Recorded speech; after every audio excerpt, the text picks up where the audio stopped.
I stood barefoot on the sand and looked out at the Pacific Ocean. The setting sun painted Playa Hermosa a golden color. Even the palm trees behind me took on a golden hue. I closed my eyes for a moment and thought about how I ended up here. As the Grateful Dead song goes, what a long, strange trip it's been. 6 months earlier, Helen and Amanda, the two stylishly dressed young women, squealed and rushed to hug each other while the restaurant hostess watched them with interest. When they finished greeting each other, she led them to a table in the back of the cafe. Even though it was May, the temperature in Houston had already risen to 80 degrees, and the corresponding humidity made air conditioning a necessity. I wonder how many hours one must spend in the gym to achieve a figure like theirs, the hostess thought enviously as she seated her customers. I was so glad you called, Amanda, the short blonde purred. It's been ages since you've come here. I know, the tall brunette replied. Starting my own advertising agency has taken much longer than I could have imagined. Honestly, I wouldn't be here today if I hadn't called a potential client. But since I called, I couldn't pass up the chance to see my former college roommate. Yeah, and I couldn't miss the chance to see my maid of honor again. It's been too long, girlfriend, the waiter interrupted them by bringing 2 glasses of white wine, and after he took their lunch orders, Amanda tilted her head and asked, So, what do you think of the legal profession? A broad smile appeared on Helen's face. Terrific. Baker Norton and Vincent is the biggest law firm in town. I get a great salary plus a huge bonus from last year, and I'm well positioned to make partner. Wow, I thought I was doing well. Sorry, I didn't mean to brag. What about you? How's your agency doing? The brunette smiled. Tokenistic. Well, since we're bragging here, my little agency is the hottest creative shop in Dallas. What's more, she said, lowering her tone, I signed a contract last night to advertise in the Southwest region for one of the big oil companies. Our billings to them next year will run into the millions. Helen nodded approvingly. I always knew you'd be a star, girl. They ate their salads in silence for a few minutes, then Helen looked at her friend curiously. You didn't say anything about romance. How's your love life, Amanda? Amanda sighed. Honestly, there's not much to talk about. The dating scene is getting tiresome. These dating services are useless. I'd have better luck finding a unicorn than someone like your handsome husband. She noticed Helen avert her eyes for a moment. Hey, what's going on, neighbor? Are you and your husband having problems now? The blonde was clearly feeling uncomfortable. She sighed, took a sip from her wine glass, and then looked up at her friend. I really want to tell someone, Amanda, but you have to promise me it will be strictly confidential. Of course, now tell me what's going on. Helen took a deep breath.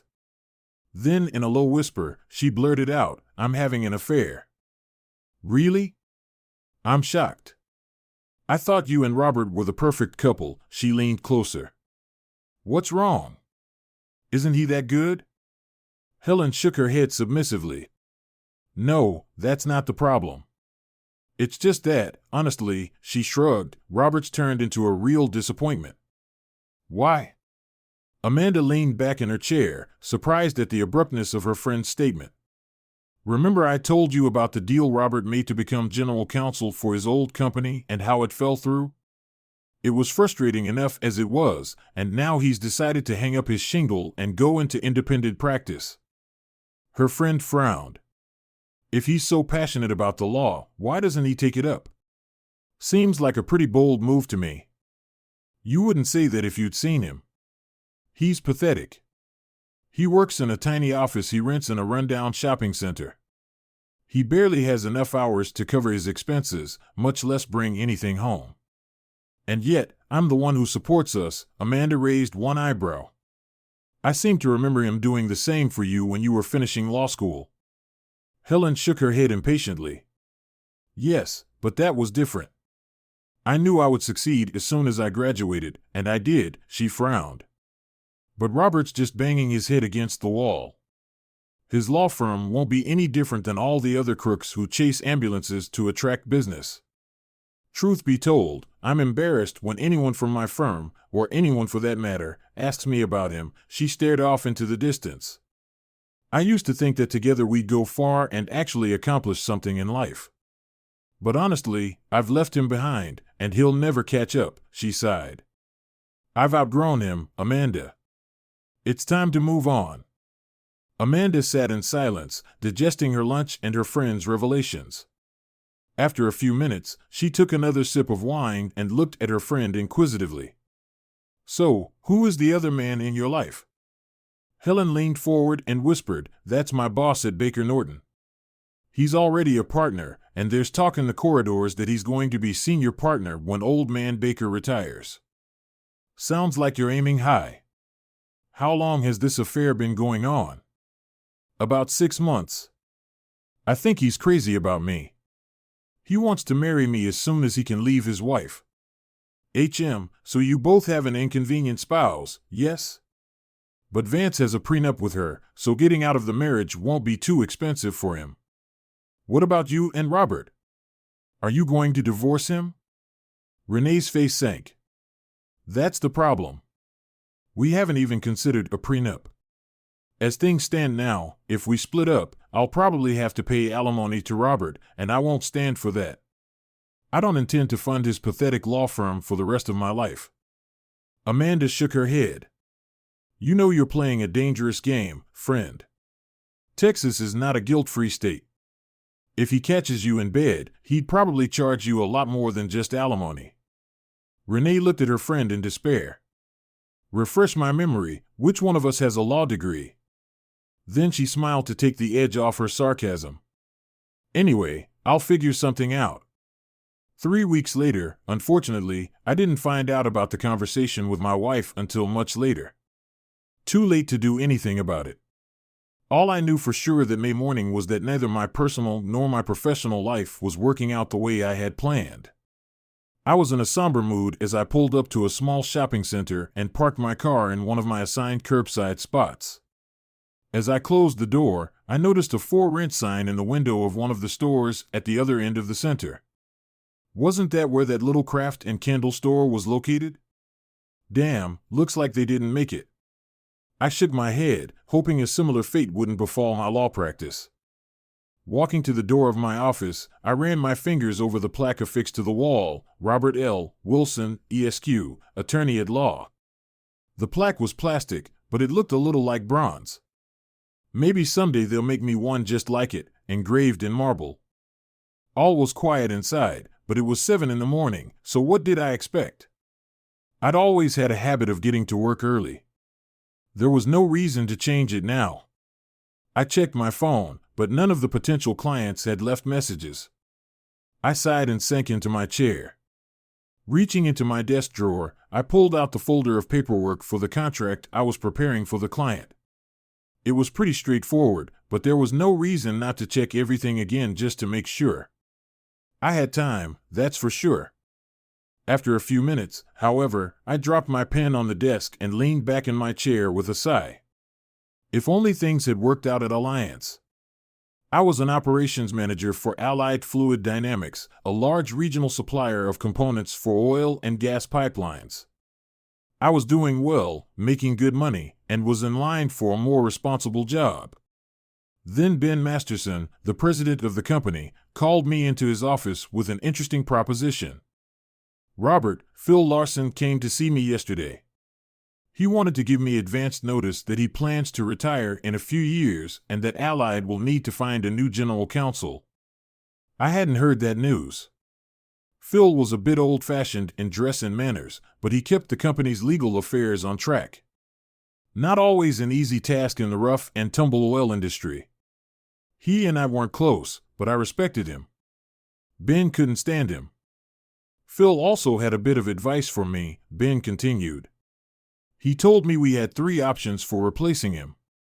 The first is to outsource all of our legal work to an outside law firm. If we did that, he told me it would cost us a fortune, and it would take them at least 2 or 3 years to learn the business well enough to be effective. The second option he suggested was to hire some savvy lawyer and teach him the business. It would not be easy to do, and again, it would take a long time to learn. And finally, Phil said we could find someone on our staff who knows our business inside and out and send them to law school. I nodded. You know, Ben, that last option actually makes a lot of sense. Our business is pretty unique, and I'm willing to bet that it would take less time to learn the law, at least in the areas we need, than it would to figure out the ins and outs of this crazy industry. Ben grinned. I was hoping you'd say that because the guy Phil recommended was you. I'm the operations manager. I could never do what Phil does. Phil thinks otherwise. He told me he thinks you're perfect, that you have a penchant for the law. Ben must have read the look on my face because he stopped me before I could object. Of course, the company will pay for all of your tuition. We want you to take courses in the evenings and not be distracted by operational work.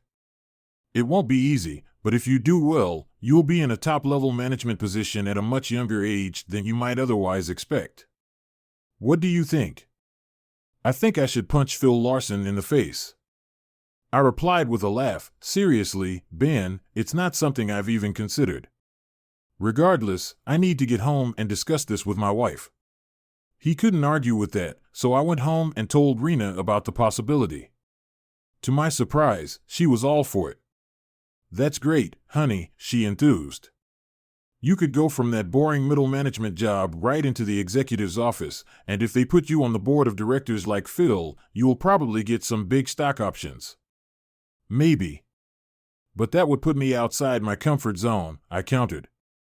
The thought of going back to school is pretty daunting. Oh, don't worry about that, Rena reassured me. You're smart enough to handle the coursework.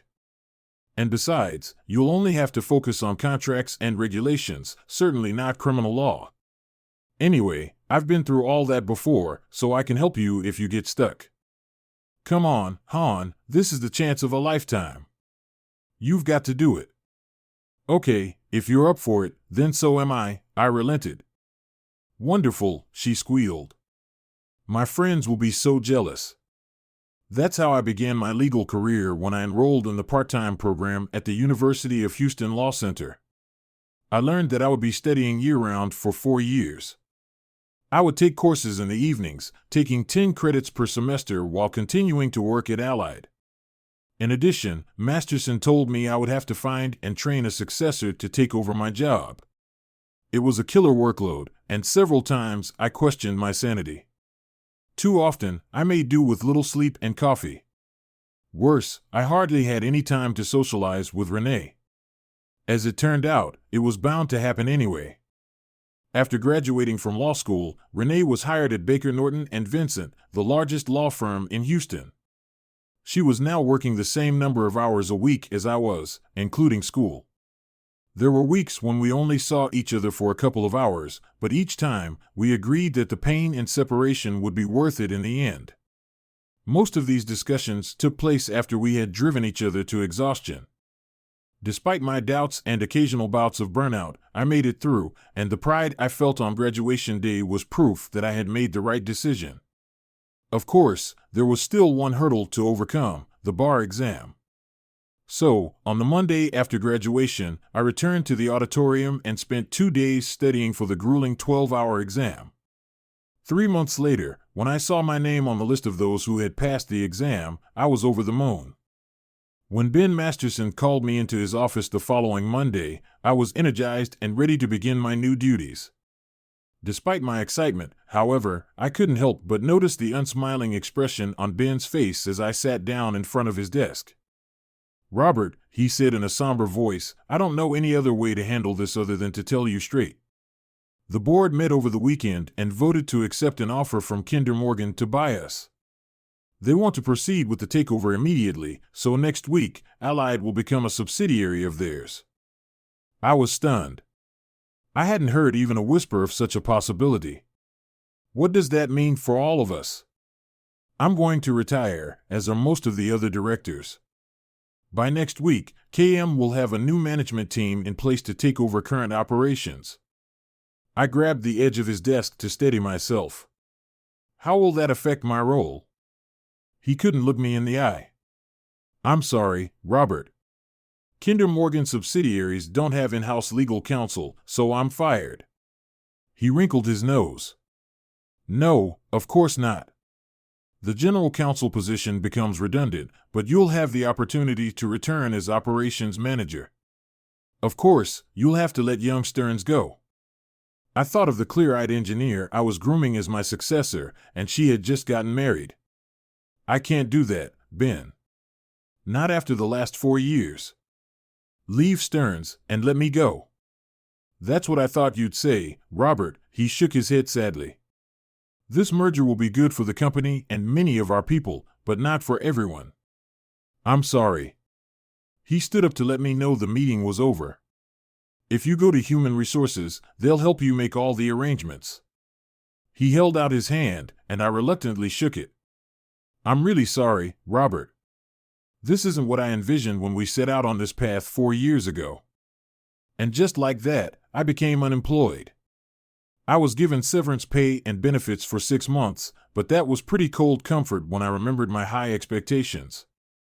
Renee was devastated when I broke the news to her. How could they do this to you, especially after all those extra hours you worked at their request? It's just wrong. I agreed, but there was nothing I could say to reassure her or myself. It was just business, and I was just collateral damage. Are you going to start looking for a job in the oil industry? She asked. You still have a lot of contacts there, don't you? Not anymore, I replied.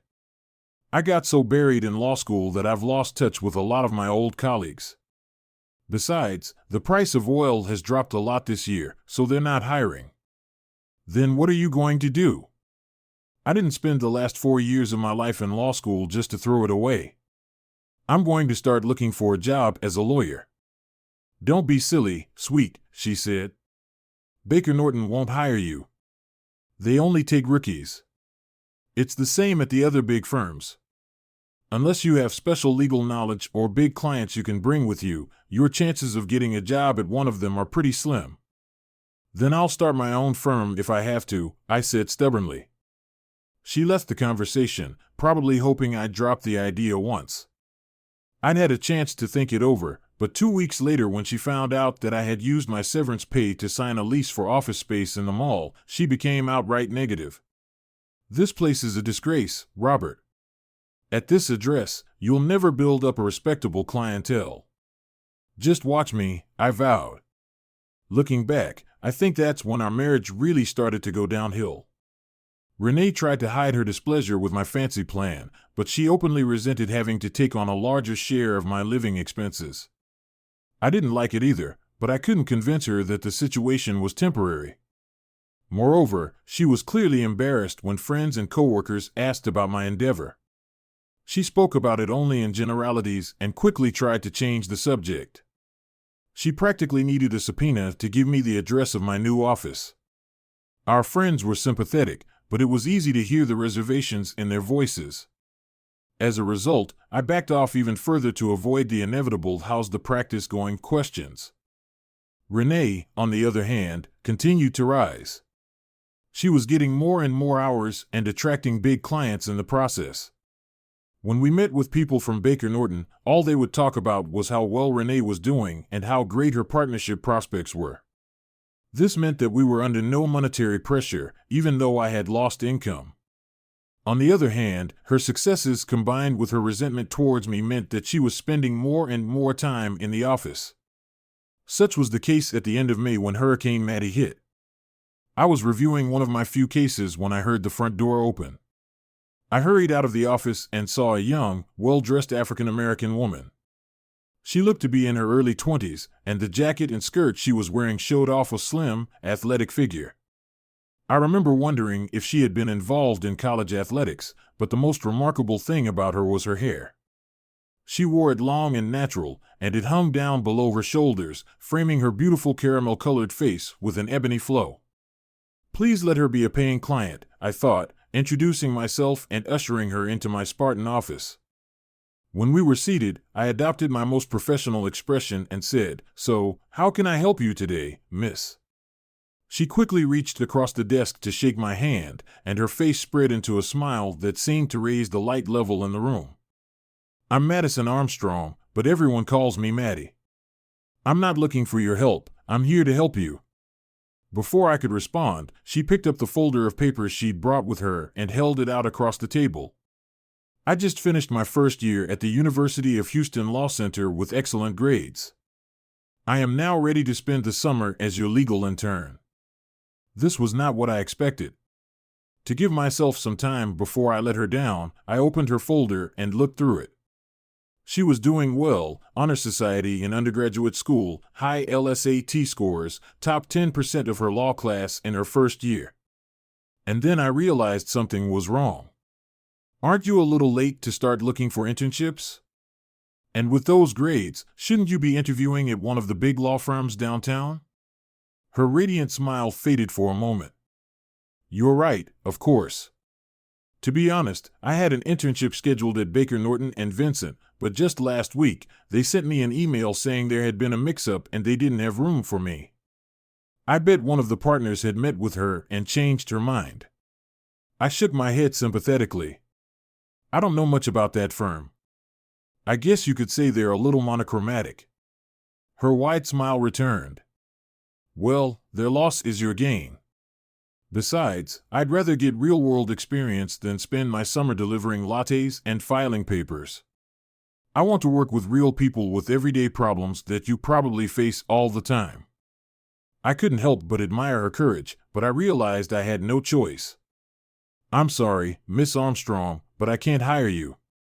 Anger flashed in her eyes, and I hurried to continue. No, it's not what you think.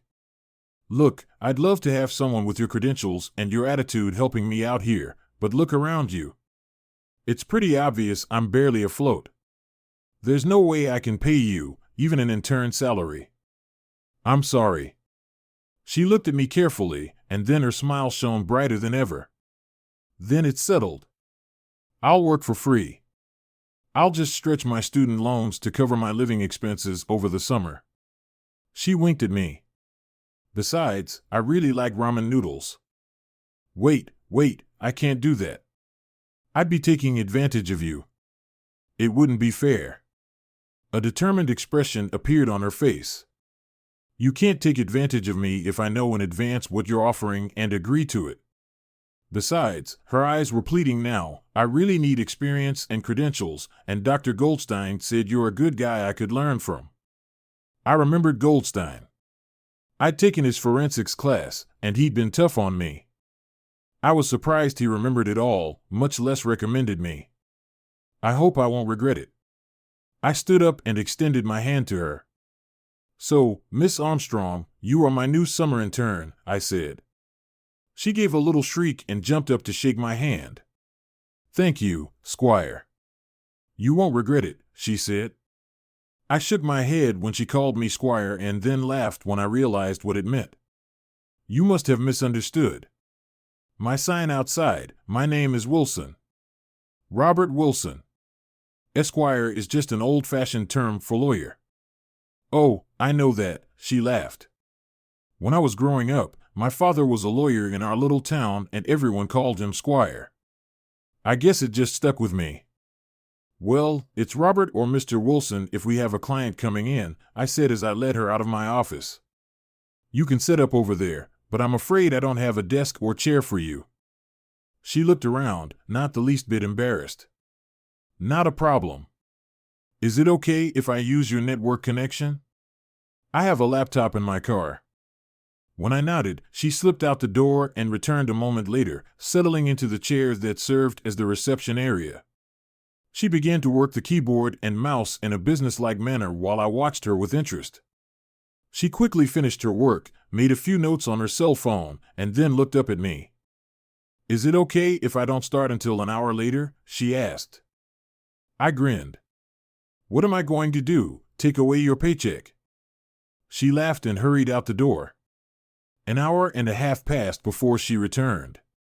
I heard the sound of a heavy engine outside and went to the door to see what was the matter.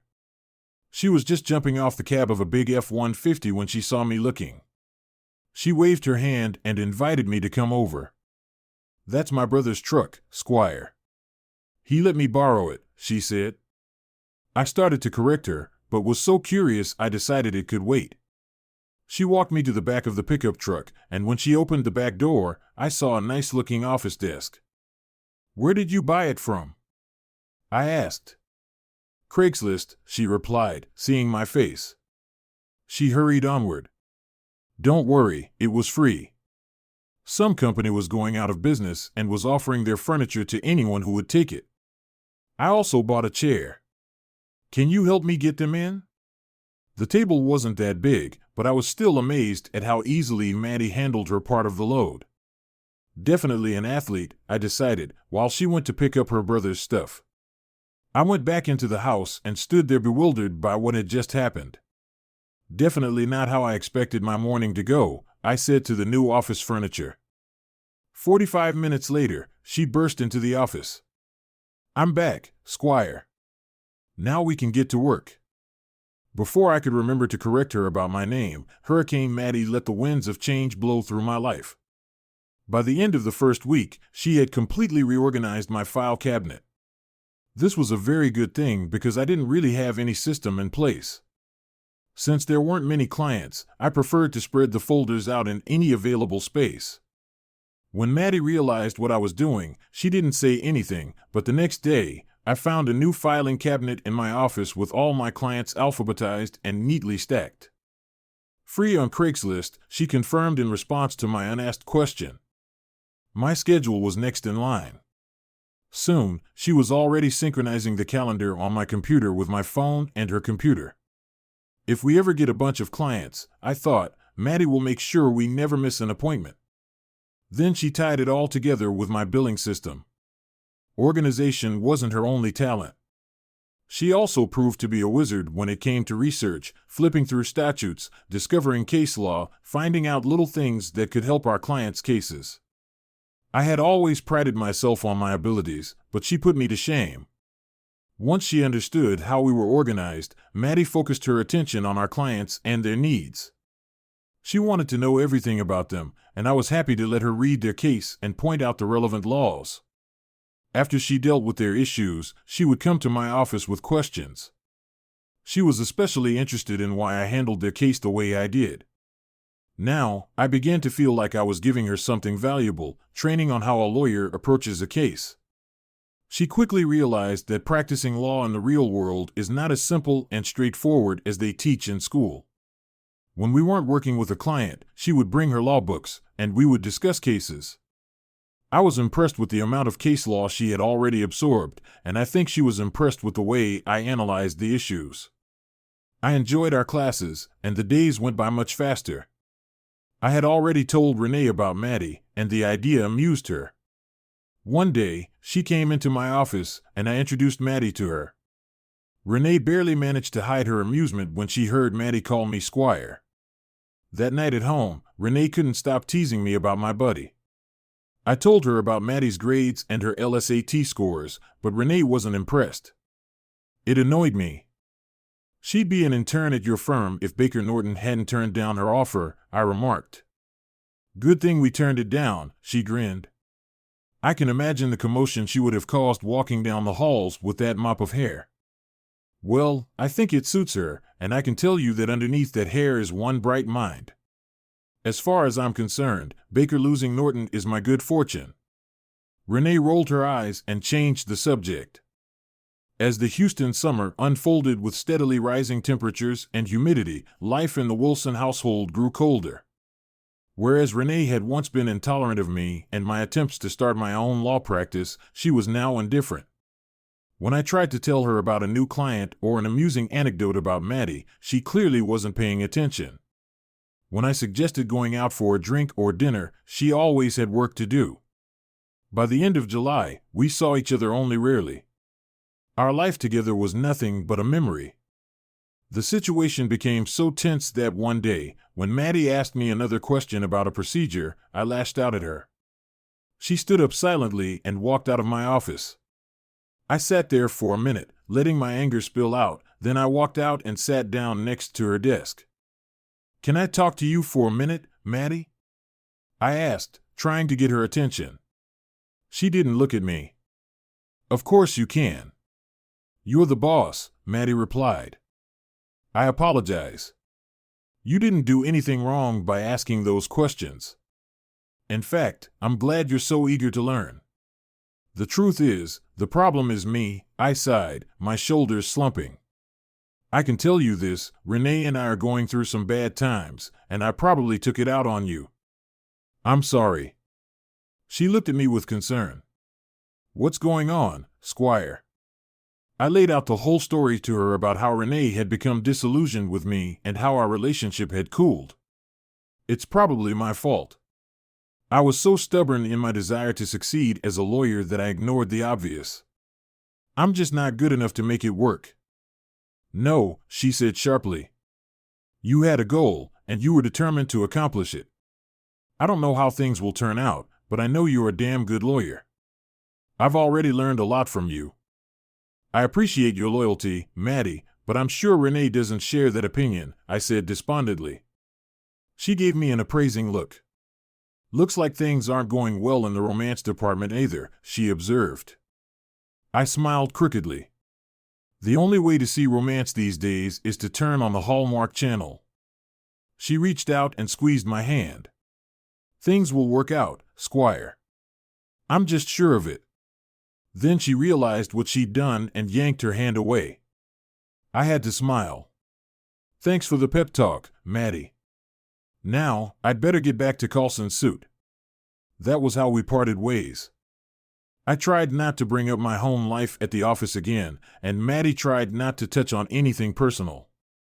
We both knew what the other was doing. It went on like that until the beginning of August. Late one morning, I was working at my desk when I heard the front doorbell ring. Maddie, who among other things had taken on the role of secretary, went to see who it was. A minute later, she was standing at my office door with a strange expression on her face. Squire, you have a visitor, she said. It's a private matter.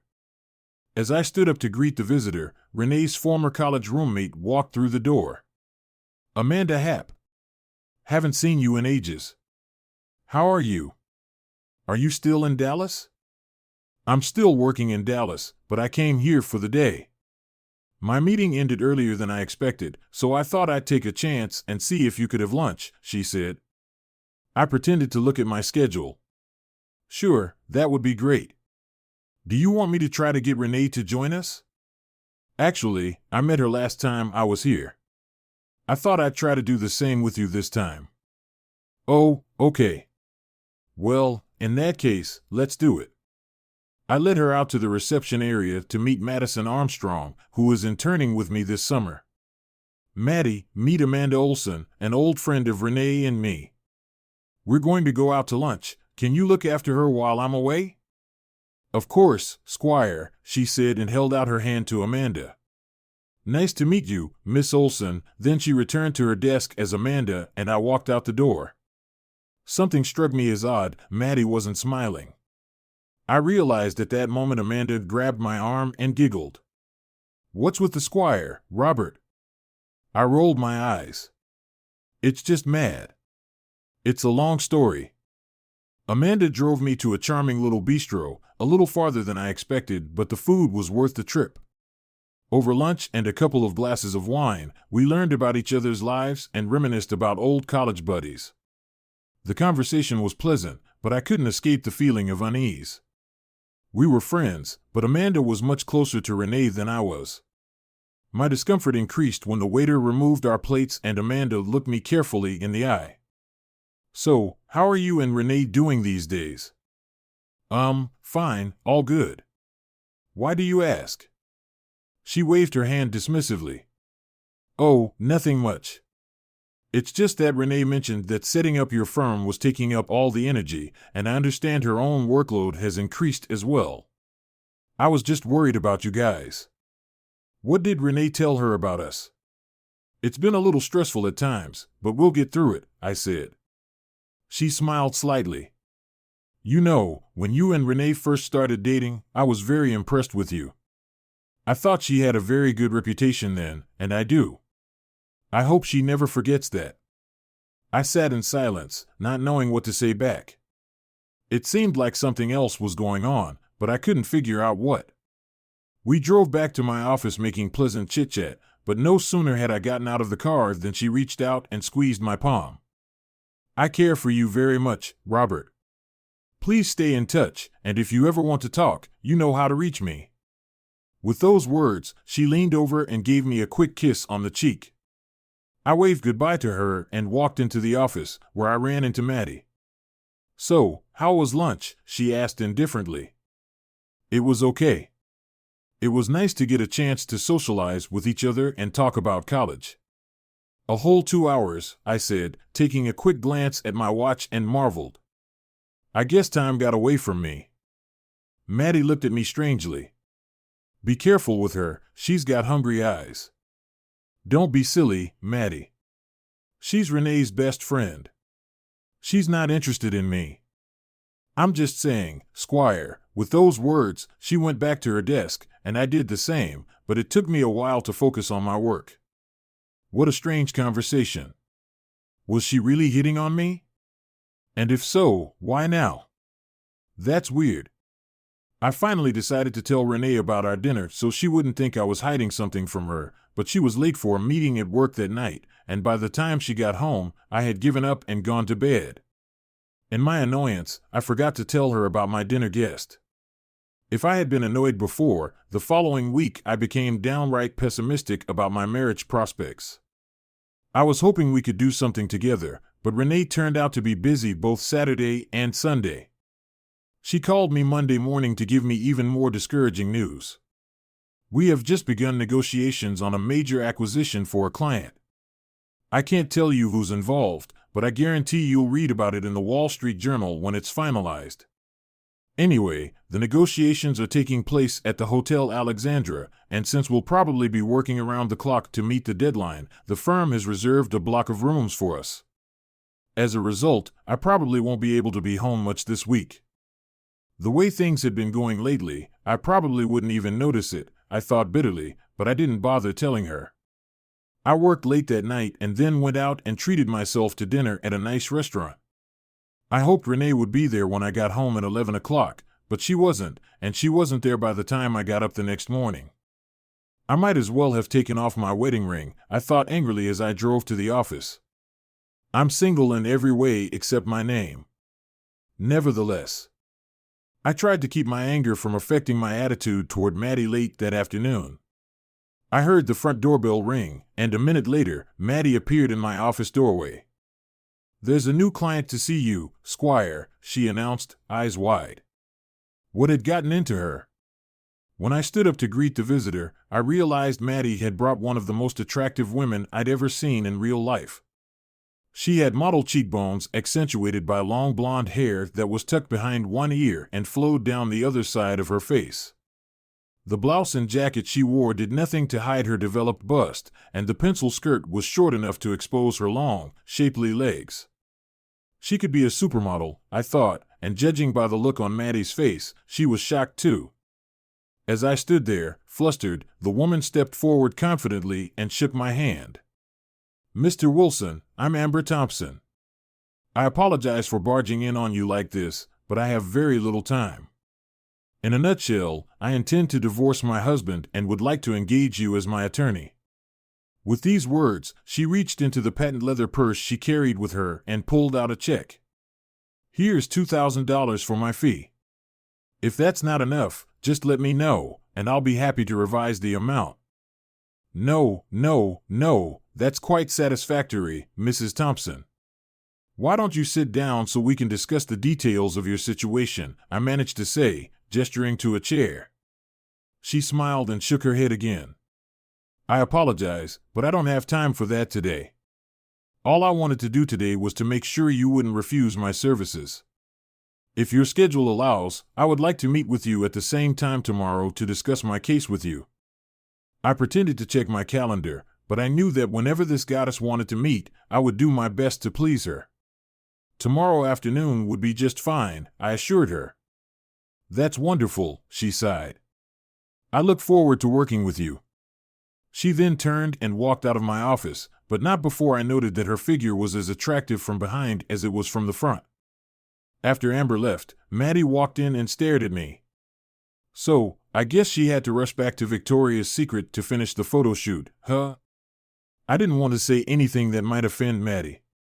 I don't know about that, but she was definitely a head taller than most of our clients, I replied. Maddie laughed lightly and walked back to her desk, but not before stopping and giving me a long look. I didn't want to admit it to Maddie, but Amber really got to me. I'd met attractive women before, but none of them compared to Amber. That night, I came home, ate some leftovers, and then settled in front of the TV. I was flipping through the channels when I came across one of those movies that cable channels often spun. The blonde girl made me think of Amber, and I felt myself tense up in response. Damn, it's been a long time, I thought resentfully. After watching for only a few minutes, I turned off the TV and walked over to my computer. In a flash, I opened a website, and within minutes, I found a clip of a blonde girl who looked a lot like Amber. Feeling a little embarrassed, I cleaned myself up and went to bed. The next morning, I got up and showered, then spent extra time tidying up and picking out my best suit and tie. Suddenly, I realized I was humming as I drove to work, and I shook my head in disgust. You're acting like a teenager on a date. You're a married man, and Amber is a client. Get a grip, Wilson, I scolded myself. But the memory of Amber standing in the doorway wouldn't go away, and my libido kept whispering that my wife was conveniently off to the side. Trouble, trouble, my conscience warned. The day was busy enough to occupy my attention, but as the time of our meeting approached, I began checking the clock on my phone frequently. When it was finally 3:30, and Amber still hadn't shown up, I was overcome with disappointment.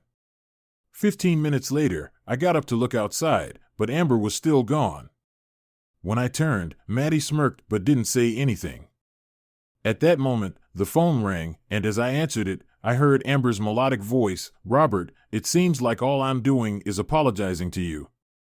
I'm running late at work. Is there any chance you could meet me somewhere in the neighborhood?" "Of course, I can do that. Where would you like to meet? You don't happen to like jazz, do you?" "I like a place called the Downbeat where we can have a drink and talk." I was pleasantly surprised. I love jazz, and the Downbeat is my favorite place in Houston. "I can be there in an hour." "Great, then I'll see you there." I was putting my desk in order when Maddie walked in. "So, you have a date, Squire?" I frowned. "I have a meeting with a client, not a date." "Were you listening to my conversation?" She folded her arms. "It's really hard not to listen when you're talking so loud. Look, she was just stuck at work and couldn't get out. We'll meet somewhere near her office and talk about her case." She nodded, then her face took on an expression I couldn't read. "Just be careful, Squire." "I promise," I assured her, heading for the door. The Downbeat restaurant is located in an up-and-coming neighborhood in Houston that's full of little stores, bars, and eateries. It's almost always crowded, but I was lucky enough to pull into the parking lot just as someone was leaving. I walked up the stairs to the club and looked around for Amber. She was standing at a table in the back of the room and waved at me as I hurried over. She took my hands and leaned over to kiss my cheek. The scent of her perfume wafted over me, but I didn't recognize it. "I hope you don't mind meeting here. I thought we could talk and listen to music at the same time." "No, this is just great. Such a welcome change from my little office." We ordered cocktails, and I asked her to tell me about her business. She pulled her chair closer to mine and tilted her head toward me so as not to disturb the others. I breathed in the scent of her perfume again. It was haunting, but not too strong.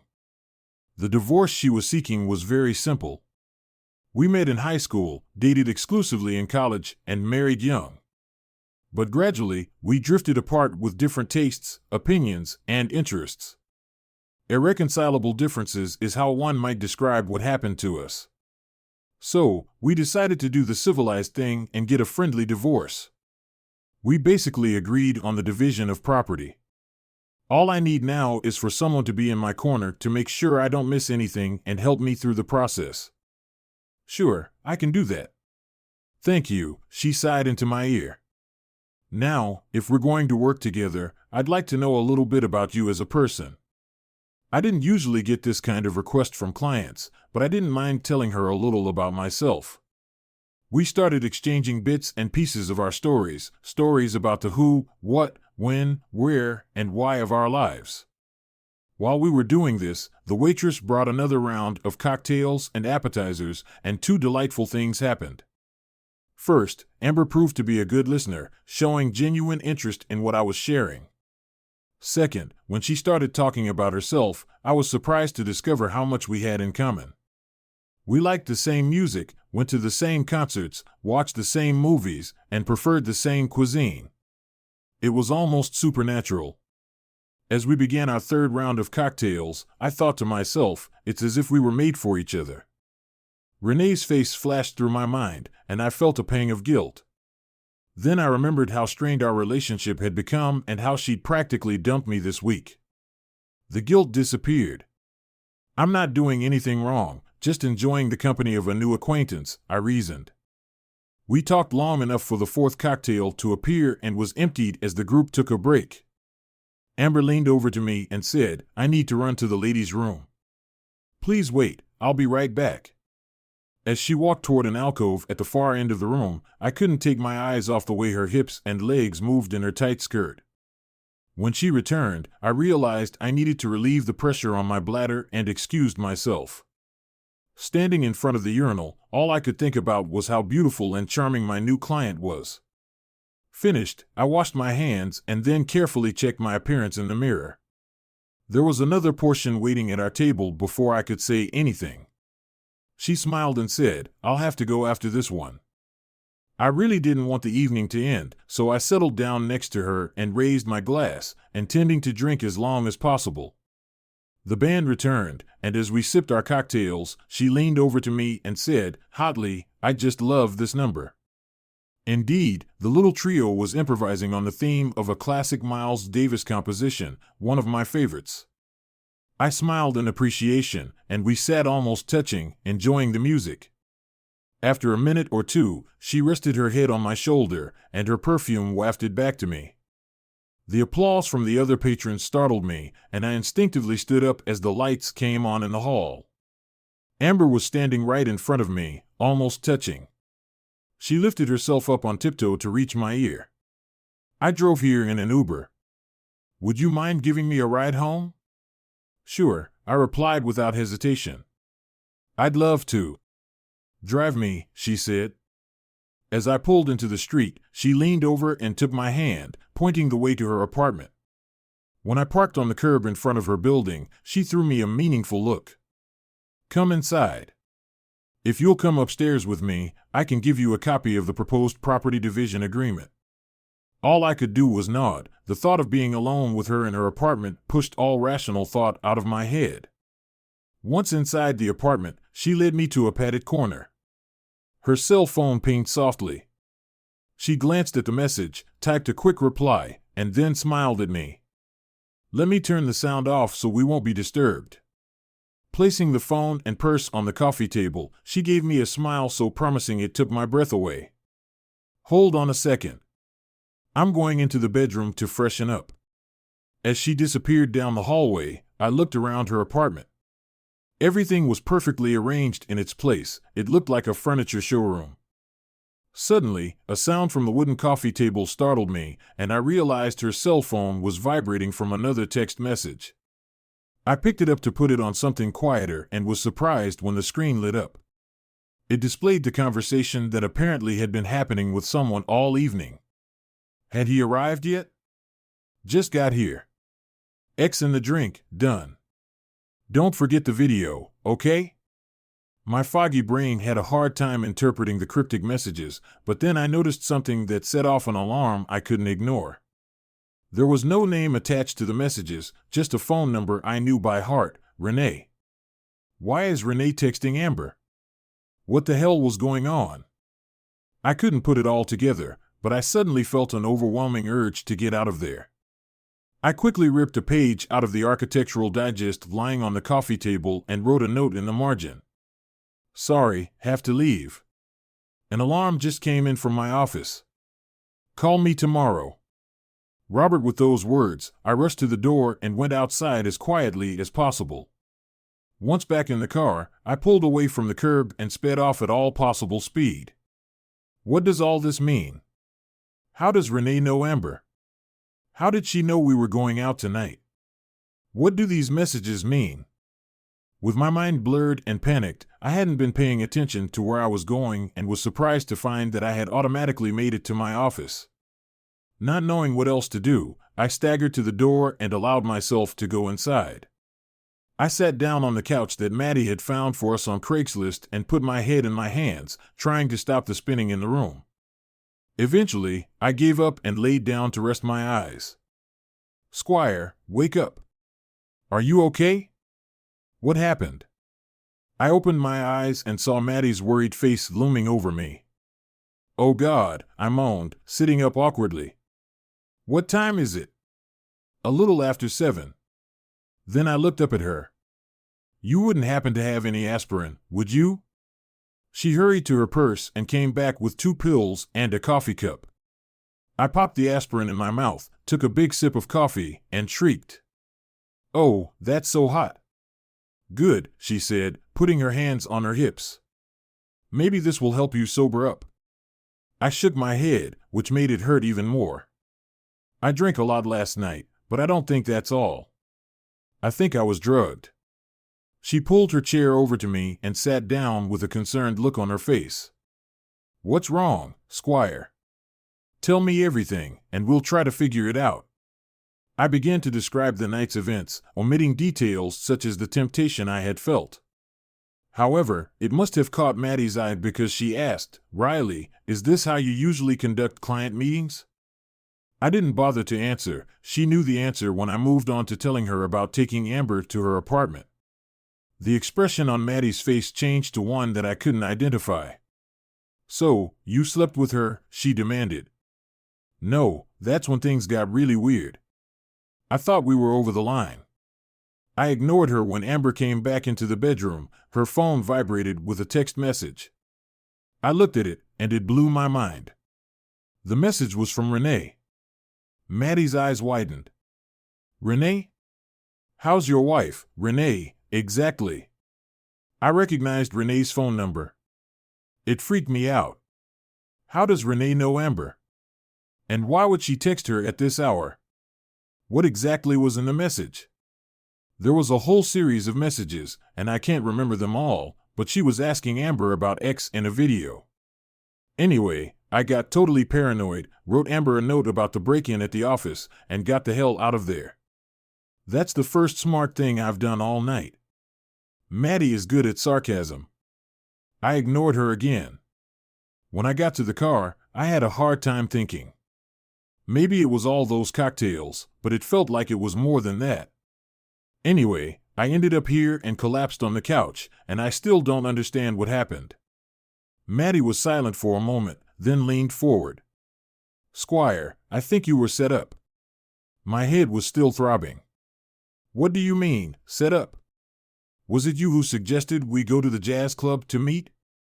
No, it was Amber's idea. And you were the one who treated her to cocktails?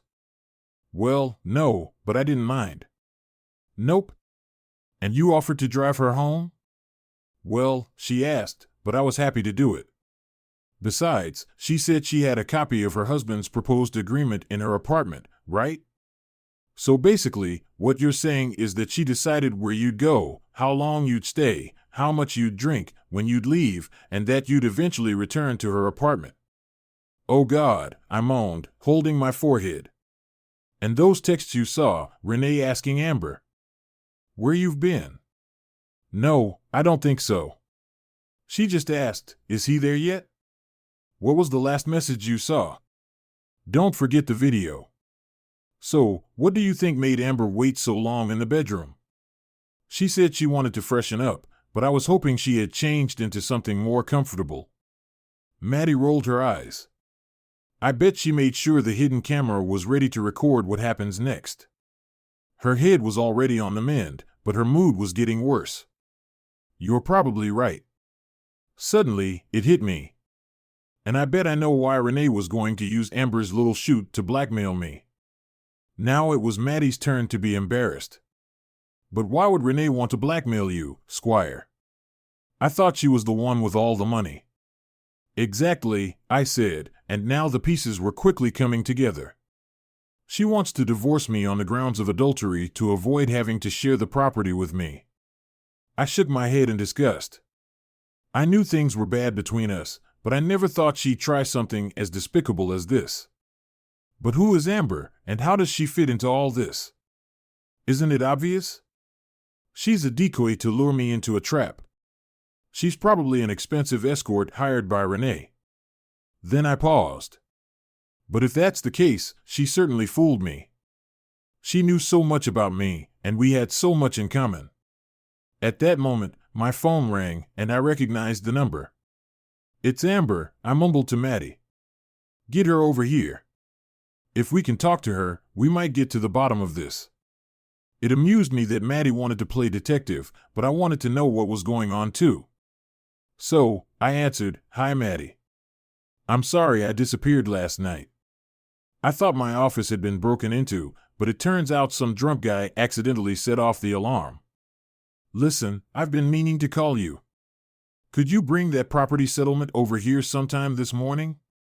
And then I let my tone deepen. If you're not busy after work, we could get together and continue the wonderful evening we had. Maddie made a face at me, but Amber's voice sounded willing and even a little relieved. She promised to stop by my office before noon. You're not thinking of going out with her again, are you? Demanded Maddie when I hung up. I grinned. No, even I'm not that stupid. But if she's still trying to trap me, I wanted to encourage her that she can do it.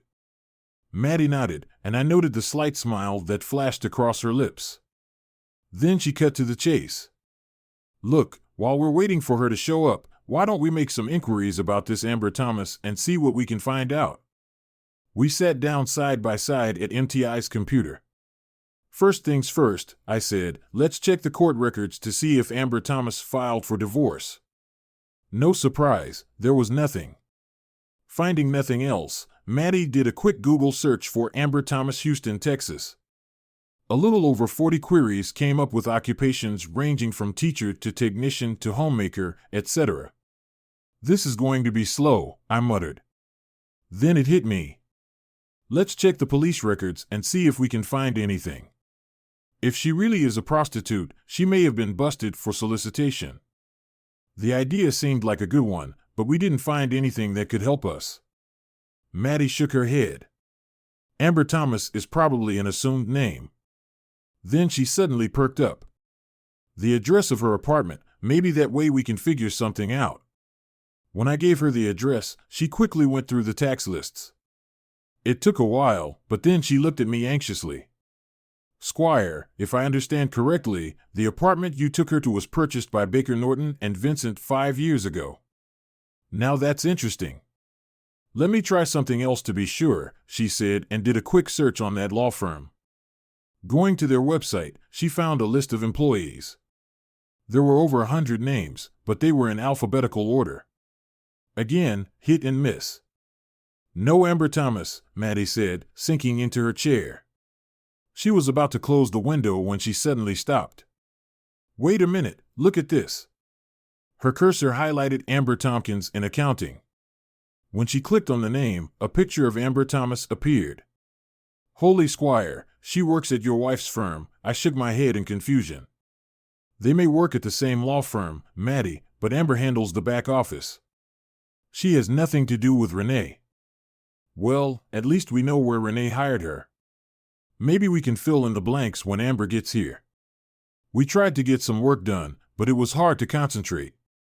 At 11 o'clock, we heard a car pull up to the house. Then Amber burst into my office, looking as gorgeous as I remembered her.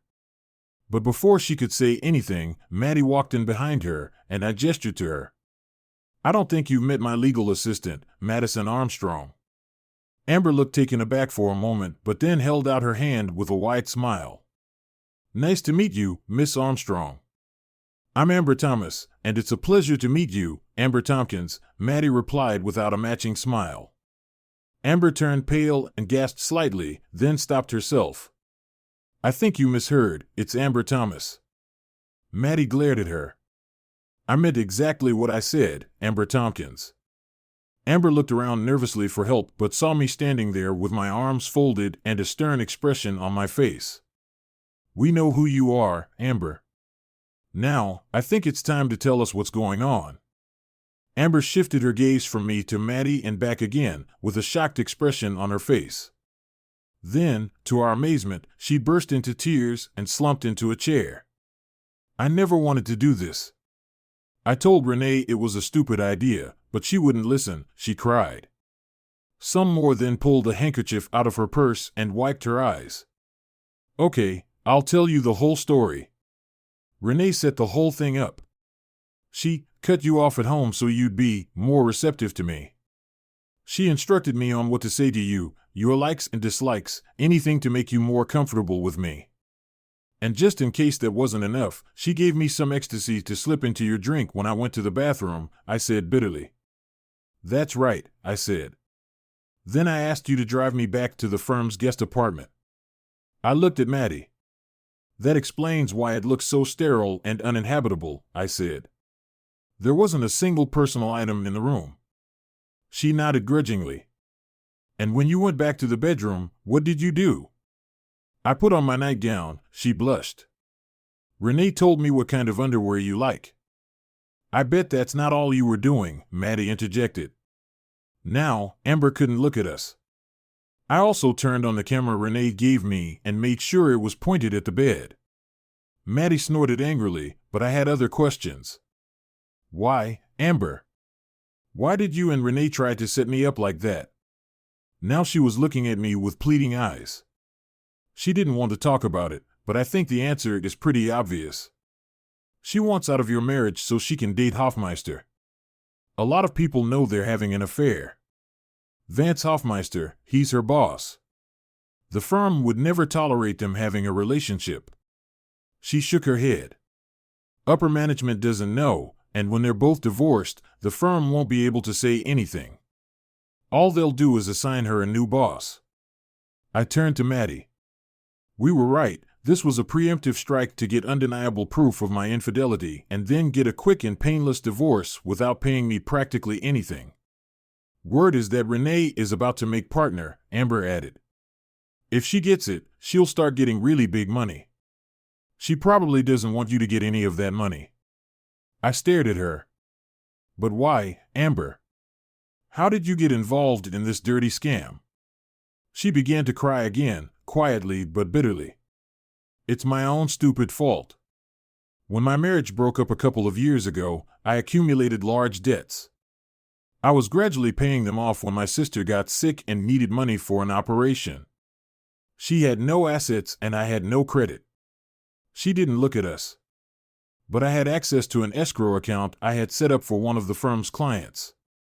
I was desperate, so I withdrew $48,000 to help my sister. I know it was wrong, but what else could I do? Now she looked at me defiantly. No one noticed anything, and I started gradually paying the money back. I had just finished paying it all back when Renee came to me. She knew about everything I'd done, demanded my help in exchange for my silence. Her defiance evaporated. She needed help. With you. I glanced at Maddie. The anger on her face was gone, replaced by compassion. I felt a little sorry for the woman. So what do we do now, Squire? I don't know, Maddie. I wish I could somehow turn the situation with Renee and her boss around, but I have no idea how to do that. Suddenly, Amber brightened. I think I know a way. We both stared at her in surprise. You know they've been negotiating at Il Sandra all this week. Now I know the room we booked for Renee, and there's gossip that they're practically living together. If we could sneak this webcam into her room, maybe you could get exactly what you need. I brightened momentarily, and then reality came over me. That would be great, I said, but we don't have James Bond working for us. How would one of us be able to sneak into a luxury hotel, break into a locked room, set up a camera, and sneak out unnoticed? Maddie stared at me. I can do it. How? I asked doubtfully. Disguise yourself as a maid. They have access to all the rooms. And how are you going to do that? She smiled slightly. My mom works as a maid at the Alessandra. I stared at her. I didn't know. Then the image of Maddie dressed as a maid appeared in front of me, and I instinctively recoiled. No, Maddie, you can't do that. You're a law student. It wouldn't look, I blanched, not knowing what to say. Besides, it would be too risky. What if Renee stops by to see you? I'm supposed to be there with the team this afternoon to support them. I can call you and let you know when the meeting is over. Maddie folded her arms, a look of determination on her face. Then it settled. She looked at me intently. I can handle it, Squire. The three of us worked on the details of our plan some more and then set about implementing it. Maddie went outside to call her mother. After a long conversation that I would have loved to overhear, she came back and nodded. She's going to help me. It's all set. The three of us got in my car and drove to the BMW department Amber was using. She went inside and soon returned with a camera that looked surprisingly tiny to me. Are you sure this is going to work? I asked, doubtfully. You'd be surprised how well she replied, and we'll be able to connect to it over the internet, sure, through the Wi-Fi at the hotel. From there, we drove downtown to Dallas Street and pulled into the garage next door to Alexandra's. Hopefully, we can get my laptop connected to the internet, I thought as I climbed up onto the roof. As it turned out, there was no need to worry. The hotel's Wi-Fi signal was so strong that it penetrated beyond the building. We easily connected to the network using the password Amber had given us. Then, I entered the webcam URL, and we were all set. While I set up the camera, Amber hurriedly left to meet with the BMV support staff, and Maddie left to go to her mother's house. I was left sitting in the hot car with my cell phone at the ready, pondering what could go wrong with our fancy plan. When the phone rang an hour later, it brought me out of my heat-induced stupor. Robert, it's Amber. The meeting is about to break. Is the webcam in place? I haven't heard from Maddie. I'll call her right now. I hung up and dialed Maddie's number. The maid just went up to Renee's floor, she told me. I'll slip into her room in a moment. Hurry up, I urged. They're probably on their way there by now. My phone ran out of battery, and for the next few minutes, I anxiously alternated between checking my phone and my laptop. My phone beeped first, a message from Maddie, almost done, it read. I updated my laptop's connection to the web address Amber had given us, and suddenly I saw Maddie's face staring back at me. I almost didn't recognize her. She was wearing a shapeless gray dress, and her hair was swept back and covered by a large gray scarf. Maddie, hurry up, I hissed, and she almost fell on her back. You scared me, she accused, then went back to adjusting the camera position. At that moment, I heard the sound of a key opening the door lock, and my wife walked into the room. Oh my God, she's met Maddie before. She would surely recognize her, I thought, holding my breath. Renee looked at Maddie and then looked around. What are you doing here? She asked. Maddie curtsied.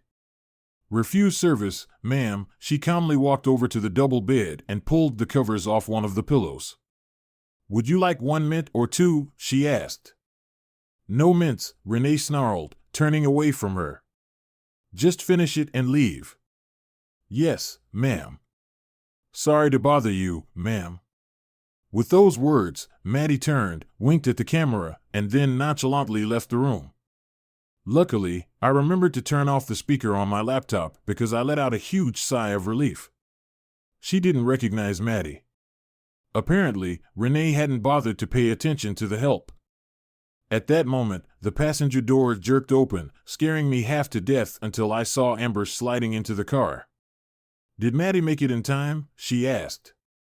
I gestured to the laptop and tapped the screen. Renee's room reappeared, but it was empty.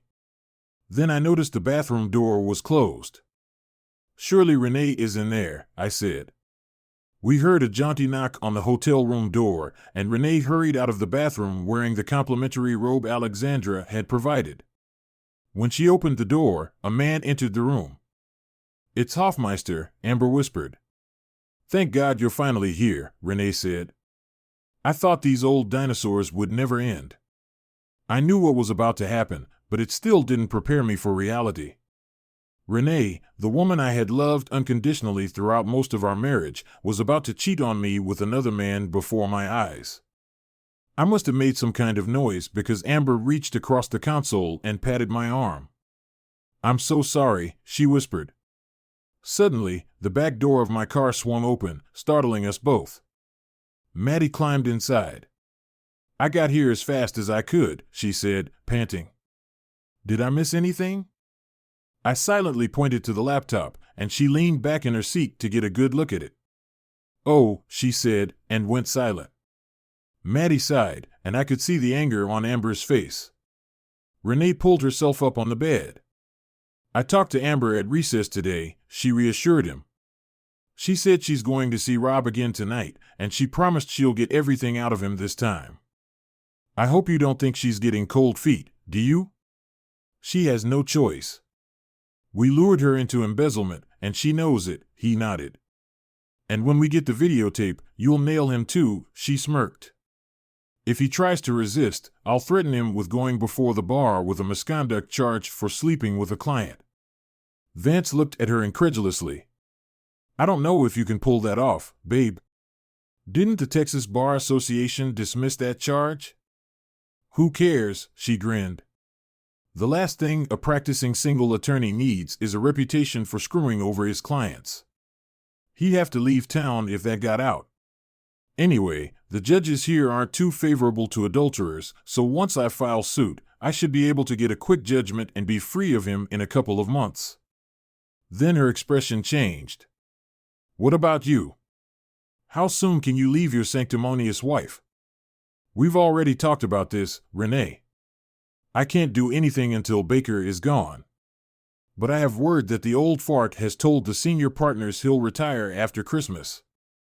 All I have to do is wait until the new year, then I can apply too." He saw the hurt expression on her face and hurried to reassure her.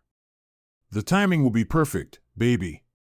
Your marriage will be ancient history by then, and when I file, we'll be free to see each other in public, have an affair, and be married in no time. You'll see." "Okay," she sighed, "but it's so hard to hide." A devilish smile flashed across her lips. "Speaking of hard." I reached over and turned off the web feed. "I think we have everything we need, and I know that's about all I can handle." My companions looked at me sympathetically, and for a few moments, we sat in silence. Then Maddie reached out to squeeze my shoulder again. "Squire, I have to go. I have to give my mom back the key to the upper room in this uniform, and she wants me to stay and have dinner with her tonight. She says I'm ignoring her." "Of course, Maddie, I understand. Look, I can't thank you enough for what you did tonight. You took a huge risk, and I shouldn't have let you do that, but if you hadn't, we wouldn't have the video. You know I'm willing to do anything, Squire." She seemed a little out of breath. "Anyway, I got to run." With those words, she climbed out of the back seat and hurried to the elevator in the parking lot. I turned to Amber. "The same goes for you. If you hadn't helped us, I'd still be in the dark about Renee's plans." She smiled bitterly and patted my arm. "After what I tried to do to you, it was the least I could do." "Yeah, but that was because you were being blackmailed." "Maybe so, but either way, you gave me a chance to make things right. I'm very grateful to you for that." Then she sat up a little straighter. "So, what happens next?" I thought about it. "I want to edit this video and make a copy. Once I do that, I'll need to figure out how to get Baker to watch it. I think I can help you with that too. There's a banquet at the hotel tonight to celebrate the conclusion of the negotiations. Renee and Vance will be there, of course, and they think I'll be sealing the deal with you. And there's a morning meeting here tomorrow to wrap up loose ends, and Baker is going to attend." She smiled slightly. "HEK always the last one to speak. Anyway, you'll be able to catch him before he gets back to the office." "That's perfect," I told her. "I want to strike while the iron is hot." I'll have to work late, but it'll be worth it. She pouted sweetly and looked at me, drooping her eyelids. That's too bad, Robert. You really are a very impressive guy. I was hoping to spend some off-camera time with you. Now it was up to me to blush. I can't tell you how tempting it is, Amber, but I have to decline, at least for one more night. I really need to get everything ready for tomorrow. She pouted her lips. My loss. Anyway, I'll call you tomorrow so you know when to come back to the hotel. Then she turned to get out of the car. Amber, I interrupted her, I really appreciate everything you've done for me. I want you to know that I'm going to take care of you, okay? She gave me another of her megawatt smiles. I'd like to take care of you too, Robert. I cursed myself as I watched her walk towards the elevator. After she left, I stopped at a small restaurant I liked and grabbed some food before heading to my office. Another evening of eating at my desk while working. My first task was to edit the video we had just shot. Nothing drastic. It took a while, but when I was satisfied, I made a copy that I could give to Baker. After that, I pulled out my law books and did a little contract review. I had given a lot of thought to what I wanted out of my failed marriage, and the last thing I wanted to do was mess it up with a legal mistake. I worked on the contract for several hours. When it was finished, I printed out a few copies and put them in a legal-size envelope. Then I got up and went out to our clunky old office couch to put my feet up and rest. Now that I had finished everything that needed to be done that evening, I had some time to think about my situation. As I edited the video, I couldn't help but think about Helen and our marriage. I loved her so much, and I felt like she loved me just as much. Why did all of that change? Looking back, I realized that I had become a disappointment to her. She wanted a husband with a prestigious title who would make a lot of money. I guess that's what I wanted too, but when things didn't work out at Alita, I still wanted to practice law. I looked around my scraggly little office. Even if it wasn't glamorous or particularly lucrative, it was mine, and I was doing what I wanted to do. Why couldn't Helen be happy for me? But even if I disappointed her, even if she wanted to end our marriage, that didn't justify her trying to screw me over like that. It hurt me to know that she had found another Elle. It hurt me to know that she had deceived me for so long. But it wasn't enough for her to just divorce me and walk away. She had to try to set things up so that I would lose everything. Her infidelity was bad enough. Her perjury was unforgivable. And because of her perjury, my life was going to change drastically. Whether or not I succeeded in my little coup tomorrow, my life could never be the same again. I'd burn bridges behind me practicing law. Heck, I'd burn bridges behind me working in Houston. Thank you so much, Helen. I lay on my back, closed my eyes, and tried not to think about what was happening to my life. I must have fallen asleep because the next thing I knew, Maddie was already shaking me to wake me up. Squire. Squire, is everything okay? Hi, Maddie. Yeah, everything's fine. I was just working late on our plan and I must have fallen asleep. I sat up and looked at her curiously. What are you even doing here? It's Saturday, you're not supposed to be at work. Her face lowered, and for a moment I thought she was about to cry. I know, Squire. I just wanted to come say goodbye to you in person. I jumped to my feet. Say goodbye? What are you talking about? You can't go, Maddie. What will I do without you here? Tears were streaming down her cheeks now. I thought I'd be glad to go back to school, but the thing is, Squire, this has been the best summer of my life. I've learned so much from you, experienced so much. A slight smile appeared on her lips. My classmates are going to be so jealous when they hear about my summer internship. I stood up, stunned at the thought of her leaving. In my hind mind, I knew she would be going back to school, of course, but so much had happened, and we had become such a good team that I had completely forgotten. Maddie, I don't know what to say. If it helps, I'll write you the best recommendation an intern has ever gotten. I'll do anything for you. I just wish you didn't have to leave. She rushed over to me and hugged me tightly. I'll never forget you, Squire. She kissed my cheek, then turned and rushed to the door before I could say a word. I could hear her crying, and frankly, I felt like crying too. At that moment, my cell phone rang, and looking at the display, I saw it was Amber.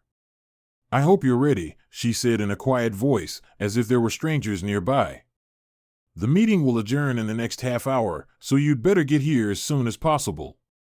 "Thanks, Amber," I said grimly. "I'll be right there." When I stepped out of the hotel elevator on the 21st floor, Amber rushed out to greet me. She was out of breath. "You just made it," she said, pointing to the double doors behind her.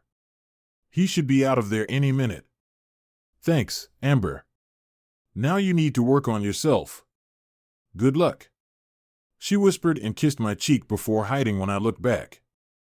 I saw the doors to the conference room open, and Roger Baker walked in accompanied by several assistants to whom he was giving orders. That was it.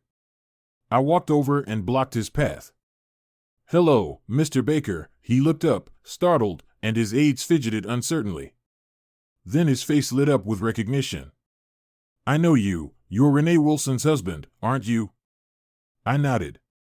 "You have a good memory for faces," he smiled weakly. "What can I do for you, young man?" "Actually, I just wanted to warn you that on Monday, I'm going to file a lawsuit against your firm that will ruin its reputation for years to come." The young men huddled around him gave a friendly sigh, but Baker's face only contorted into a grin. "Really, Mr. Wilson? On what grounds can you sue us?" "Let's start with conspiracy to defraud, malpractice, misuse of client funds, embezzlement, extortion, blackmail, violation of the Tech Bar Association Code of Conduct. Shall I go on?" To the murmurs of his men, Baker shook his head dismissively. "Talk is cheap, young man. If you want to make a fool of yourself, I'll see you in court. Don't you even want to see proof of my accusations?" I held out a thumb drive with a copy of our video. "Do you know what this is?" His vanity took over. "I'm not as computer illiterate as you think. I know what a flash drive is. Then, if any of your people have a laptop with them, you can look at what I have and make your own judgment." He waved his hand, and an assistant quickly handed him the laptop. He held out his hand to me for the disk. "Well," I looked around at his surroundings. "With all due respect to your colleagues, I think you'd want to review this in private." He looked at me coldly, then made a decision. "Find me a spare room," he ordered to no one in particular, and the group scattered like cockroaches caught in the light. After a minute or two, one of them opened the door and called out to his boss. The white-haired lawyer strode imperiously in the direction indicated, and I hurried to follow. "If this is some kind of joke, sir, would you like to?" But I had already inserted the disc and clicked the icon. As the image filled the screen and began to play, his threat was cut off halfway through. "I think you recognize my wife, Renee Wilson, though I hope you haven't seen her like this before." He said nothing but didn't take his eyes off the screen. "This man is, of course, one of your junior partners, Vance Hoffmeister. As you can see, he and my wife are on fairly close terms." Baker still said nothing. "I think I should point out a couple of things about Mr. Hoffmeister. The first is that he is Renee's supervisor at your firm, which is a clear violation of the B&V Code of Conduct. The second is that if I understand correctly, Mr. Hoffmeister is also the husband of your niece." The old man couldn't hide his disgust. "That rogue bastard, Mr. Baker. Unless you wish otherwise, I'll spare you the next half hour of events on this video." He shook his head. "Then let's get to what you need to see. But first, let me point out that 2 of your attorneys are entertaining guests in a room your firm has booked at this very hotel." I reached over to restart the video. I saw Baker frown, then suddenly look up at me. "What was that about embezzlement?" I stopped the playback. "I regret to inform you that Amber Tompkins, an employee in your administrative department, managed to embezzle almost $50,000 from an escrow account managed by your firm. These 2 found out about it and blackmailed her in an attempt to seduce me." Watching Baker's face, I couldn't figure out which disgusted him more, the blackmail or the embezzlement. I reached for the keyboard again. There's another snippet I think you might want to watch. On the screen, my wife was looking at her lover. What about you? How soon can you get rid of your little prude? We've talked about this before, Renee. I can't do anything until Baker is gone. But I know the old fart told the senior partners he'll retire after Christmas. All I have to do is wait until the new year, then I can apply too. The timing will be perfect, baby. Your marriage will be ancient history by then, and once I apply, we'll be free to see each other in public. We'll have a torrid affair and we'll be married in no time, you'll see. Okay, she sighed, but it's so hard to wait. A devilish smile flashed across her lips. And speaking of hard, I stopped the video. You have a pretty good pair of employees, sir. What I find particularly intriguing about the last segment is that I understand your niece is pregnant. It looks like your sister's grandson will be growing up without the presence of a father. Staring at the screen, he became visibly angry. After a minute or two, he regained his composure and turned to me. You know, this video is not admissible in court, I smiled at him. That's for the judge to decide, isn't it? But he'll see it, and others will see it, and the rumor will spread just the same. If anything, we live in an age where privacy has been destroyed. You do realize it's only a matter of time before this hits the internet. I sighed with faint sympathy. Just think how it will affect your firm's reputation if its lawyers conspire to blackmail. Think how your clients will feel knowing that the administrator can loot their escrow accounts at will. Think about how your niece will feel, especially in the last trimester of her pregnancy. He leaned back on the table and folded his arms across his chest. How much do you want, sir? How much do you want this to end? I opened the envelope I was holding, pulled out 2 copies of the contract I had prepared, and held it out to him. I think you'll find this covers everything. He shook his head sourly and began to read. $5 million? If you keep reading, you'll see it's $5 million minus taxes. That's outrageous. I don't think so. Obviously, after this is over, I will no longer be able to practice law in Houston. You're just covering the present value of the potential earnings I'll have to give up. Besides, from what I hear, that amount isn't that far off from what a senior partner in your firm makes in a year. He hummed but continued reading. After a moment, he looked up with a puzzled expression on his face. You don't want your money within 3 months? I want to make damn sure they don't become part of the divorce settlement. He didn't say anything, but I thought a smile flashed across his face. The next paragraph caught his attention, amnesty for Tompkins. Why do you want to protect her? She only took those funds because her sister required surgery. What's more, she replaced them completely before Renee and Vance discovered her embezzlement. I think she deserves some compassion. He sighed, shook his head, and continued reading. Finally, he looked up at me again. You know I can't sign anything right now. I need to have another lawyer check it out. I laughed in his face. The most famous lawyer in Houston, the head of Baker Norton and Vinson, can't review a simple contract? Look, you either sign now or I'm taking this video to the Houston Chronicle editorial board. That's blackmail, young man. No, sir, it's negotiation. He glared at me, then reached for a pen. If you violate this non-disclosure agreement, there will be hell to pay, he snarled. Keeping silent about all of this is in my best interest, sir. He shook his head in disgust, then signed and dated both copies. When he was done, he handed me my copy. To my surprise, he nodded. You know, I'd do exactly the same thing if I were you. I didn't expect that. Then a sly expression appeared on his face. I think it's time for me to have a little chat with Renee and Vance. Do you want to stay and watch? I think you've earned it. I'd like that very much, I replied grimly. He walked to the door and swung it open, startling the people crowded outside. I want to see Hoffmeister and Wilson here now. The small crowd scattered. Again, a few minutes later, there was a knock on the door, and Renee and Vance entered. You wanted to see us, Mr. Baker? Renee asked. Baker intervened. Miss Wilson, I've been watching you during the negotiations this week, and I must say you've done a good job for us. She glowed at the compliment. Well, thank you, sir, but he didn't finish. So you can appreciate my disappointment at having to fire you for cause. She gasped. Why? Baker gestured at me. Your husband has told me some interesting things about your marriage. I saw her hesitate. Sir, everything he's told you is a lie. Robert and I are in the process of divorcing. He'd say anything to make me look bad. Baker smiled slightly. I'm not relying on his words, Miss Wilson, but on your own. With those words, he unfolded the laptop and clicked on an icon. When an image of the two lovers appeared on the screen, both Renee and Vance gasped. How the hell? Vance reprimanded, and Renee reached up to close the laptop, but Baker's gesture stopped her. Let's watch and listen some more, okay?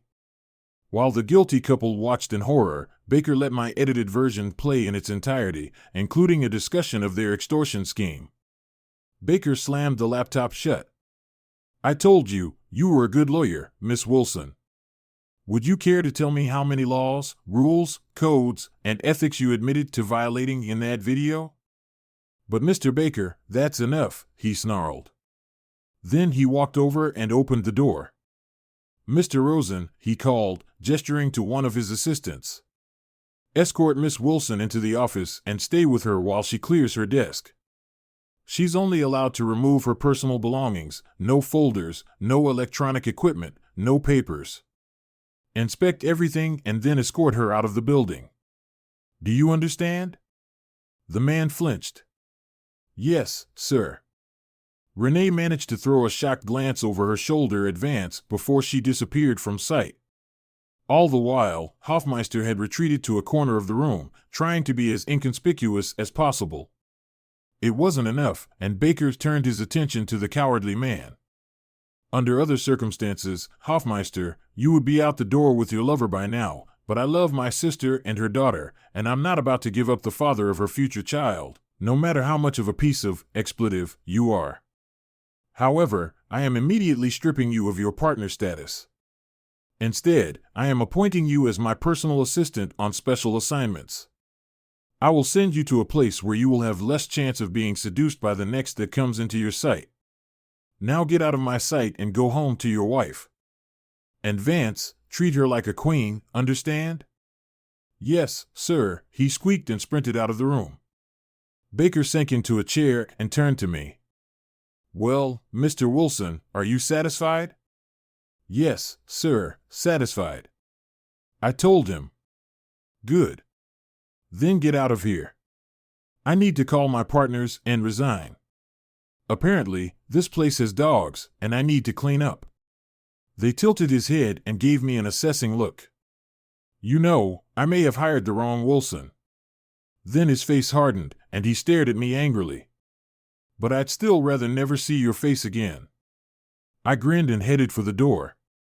Likewise, I'm sure, and she left, clutching the copy of the contract tightly in her hand. 2 days later, on Monday after that major altercation at Alexandra's, I filed for divorce on grounds of adultery. Baker surprised me by arranging a quick hearing before a sympathetic judge. I guess he didn't want to drag out the case and risk things becoming public.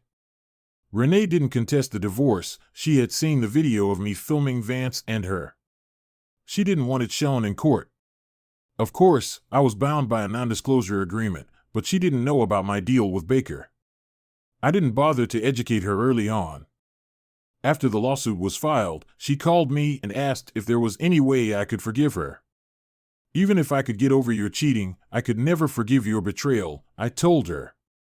She didn't try to argue again. Perhaps it helped that I offered her a straightforward property settlement. You take yours, I take mine. Anything jointly owned, we split. I could have tried to punish her, but I didn't want her to fight me and learn that I couldn't use the video against her. She decided to accept my deal and end the lawsuit. Good riddance. We put our house on the market and tried to sell it quickly. It did, and although we didn't make any money on the sale, at least we had it off our hands. Another task accomplished, another bond between us broken, while I waited for the divorce to become final. I spent my time winding down my law practice. Some clients I handled in the time I had left, others I passed on to another attorney I knew who was trying to make it on his own. While all this was going on, I spent a lot of time thinking about my life and my future. There was no realistic chance that I would be able to practice law in Houston again. Having such a powerful enemy as Roger Baker made me anathema to every other firm in town. Trying to revive my own law practice was also unsuccessful. Getting back into the oil industry was no good either. As I told Renee, the business had evolved, my experience was outdated, and my contacts had moved on. The good news was that thanks to the settlement with Baker, I wouldn't have to worry about work for the foreseeable future. So, I decided to get away from hot and humid Houston and spend a long vacation on a beach cooled by the ocean breeze. After a little research, I chose the Pacific coast of Costa Rica.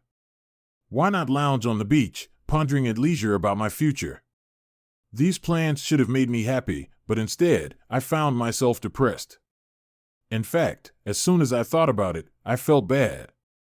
Since the big showdown with Baker, most people would like to be in your shoes, so why the hell don't you?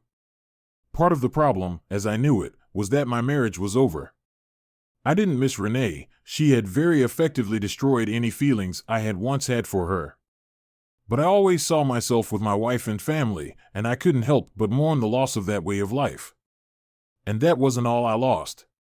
After working my butt off to graduate from law school and then starting my own firm, it was painful to forget about practicing law. In addition, I was about to leave the city where I had spent the last decade of my life, and there was a good chance I would never return. I had good reason to feel depressed about all these major life changes, but I knew that it wasn't over yet. Something else was still missing. I looked at the pictures of Costa Rica again. It's so beautiful there, so many things to see. I just wish I had someone to share it with. And then it hit me. It's not just Costa Rica, I don't want to start my new life alone. I want to share it with someone special. The moment I realized this, I knew exactly who I wanted, and I immediately squirmed in my seat. What if she doesn't need me? Why would she drop everything and come away with me? What would I do if she turned me down? I sat there, arguing with myself. 1 minute, trying to work up the courage to ask, the next, trying to talk myself out of it. I had taken risks in my life before. I could do it again. Yes, like changing careers mid-career. That was a big risk, and it didn't pay off, did it? But it failed for reasons beyond my control. That may be true, but it still didn't work out. What about opening your own law practice? That was another big risk, and it didn't pay off either. That's true. I knew the odds were against me, but I was too stubborn to admit it. In this case, it was all on my conscience. But not all of my ventures were failures. When I came across Renee's little scheme to set me up for treason, I decided to replay it. It paid off big time. Yeah, but I got damn lucky. Who says luck can't be good sometimes? Confronting Baker took guts, but I went for it and hit the jackpot. So why not roll the dice again, especially for something so important? I made my decision and went to my car. 2 days later, I waited outside the ticketing area at Houston Hobby, standing on the tattoo left over from the old airport. As I looked around anxiously, a woman's voice called out, "Robert, is that you?" I turned and saw Amanda Olin hurrying toward me down the hallway as fast as her tight skirt would allow. "I'm so glad I met you," she sighed as she walked up to me and took my hand. She looked at my bag. "Are you going to leave town?" I nodded. "Yeah, I've already finished everything here, and I'm going on an extended vacation." "Good for you, everyone needs to get away once in a while," she replied. "I wouldn't mind doing it myself," I admitted. I wasn't sure if she was implying that, so I stayed silent. "I was sorry to hear about you and Renee," she continued. There wasn't an ounce of sadness in her face. "Don't be, it was all for the best, I assure you," I replied. I understand, she nodded, then looked away for a moment. You know, she said, turning back to me, she told me she's cheating on you. Really? I thought for a moment. Was that before or after you and I had lunch together? Now she was embarrassed. Before, she admitted. Why didn't you warn me? I asked. She shrugged helplessly. I couldn't have done that. She's my best friend. I thought I was your friend too, I said, a hint of hurt in my tone. She hesitated at my tone, then continued, I talked to her a couple of weeks ago. I couldn't help myself. And how is she feeling? I inquired. Not great. No law firm in town wants to hire her, so she decided to move back home to Mullen and practice on her own, she replied. I remained silent, the irony not lost on either of us. But I was still thinking about our little encounter over the summer. Tell me, Amanda, why did you want to have lunch with me? I asked. Her smile became token. I've always liked you, Robert. I figured if things didn't work out with you and Renee, I'd throw my hat into the fray early. She glanced at my bag. You know, I might change my travel plans if you wanted to keep me company. I looked at her coldly. Sorry, I've already asked someone who cares more about my well-being. She flinched, but before she could say anything, I looked up. Actually, she's on her way. Amanda followed my gaze, and her eyes widened. Oh. She grabbed her bag and rushed out, leaving me alone. A moment later, my real company arrived, and as she hugged me tightly, I felt relieved. Robert, she squeaked happily, then kissed me, leaving me breathless. As I hugged her back, I had one thought running through my head, thank God I went for it 2 days earlier. When I finally decided to venture out, I grabbed my car keys and drove to the University of Houston. It had been a few years, but I still remembered the road. But even as I drove northwest on the I-45 freeway, I still struggled with my insecurities. What made you think she was even interested in you? She hasn't said anything or tried to contact you since she went back to law school. Besides, she probably has a boyfriend. Even if she doesn't, you're almost 10 years older. Why would she want you? Despite my anxiety, I pulled off the highway onto Elgin Drive, drove under the Alvin Freeway, and found a parking spot next to the law center. Then, nervously, I walked into the main entrance and asked the first female student I saw if she knew Madison Armstrong. Everyone knows Maddie, she told me. Right now, she's probably in her legal writing class. After that, she usually goes to Commons. If you wait for her there, you'll probably see her. I found Commons and sat in a chair, watching the young future lawyers who were chatting, checking their phones, or ordering noodles from the little Subway in one corner of the room. As I sat there, I gradually realized that I was attracting furtive glances, and I became a little paranoid. What's going on? Do I look like a stalker or something? Maybe my fly is unzipped. As I grew more uncomfortable, a young woman approached me abruptly. Are you Squire? She asked. No, yes, I stammered. She crossed her arms and stared at me, then turned on her heel and walked away before I could say anything else. What the hell was that? I muttered to myself. The room had begun to fill with students, and many of them were now lined up along the walls, seemingly watching me. I seriously considered making my way to the exit. Suddenly, there was a commotion in the crowd as the people at the back of the room stepped aside. Then, Maddie came into the room and hesitantly approached me. She looked awful, her hair was disheveled, there were bags under her eyes, and her clothes seemed to be hanging off her. When I stood up and took a step in her direction, she recoiled back, almost in fear.